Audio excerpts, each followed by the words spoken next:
பைங்குவளை கார்மலரால் செங்கமலப் பைம்போதால் அங்கங்குருகினத்தால் பின்னும் அரவத்தால்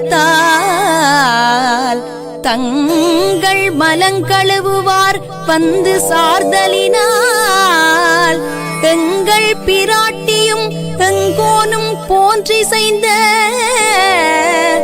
பொங்கு மடுவிற்புகம் பாய்ந்து பாய்ந்து நம் சங்கஞ்சிலம்பச் சிலம்பு கலந்தார்ப்ப பொங்கைகள் பொங்க குடையும் புனல் பொங்க பங்கய பூம்புனல் பாய்ந்து ஆடேலோர்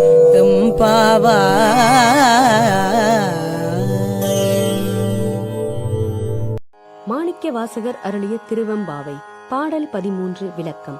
ஒரு குலமானது தன்னை தேடி வந்தவர்களின் அழுக்குகளை நீக்கி களைவது போல இறைவனும் தன்னை எண்ணி இறைஞ்சி நிற்பவரின் ஆணவ அல்லது பாவ அழுக்குகளை நீக்குகிறான். கரிய நிற குவளை மலர்கள் குளத்தின் நடுவிலே உள்ளன. அருகில் சிவந்த நிறத்தில் தாமரை மலர்கள் முளைத்து கிடக்கின்றன. நீர்க்காக்கைகள் நீரில் மிதக்கின்றன. இந்த குளத்தில் தங்கள் அழுக்கை களைய மக்கள் வருகிறார்கள். அவர்கள் நமச்சிவாய என சொல்லி சப்தம் எழுப்புகிறார்கள். இந்த காரணங்களால் இந்த குளம் எங்கள் சிவனையும் பார்வதியையும் போல் தோற்றமளிக்கிறது.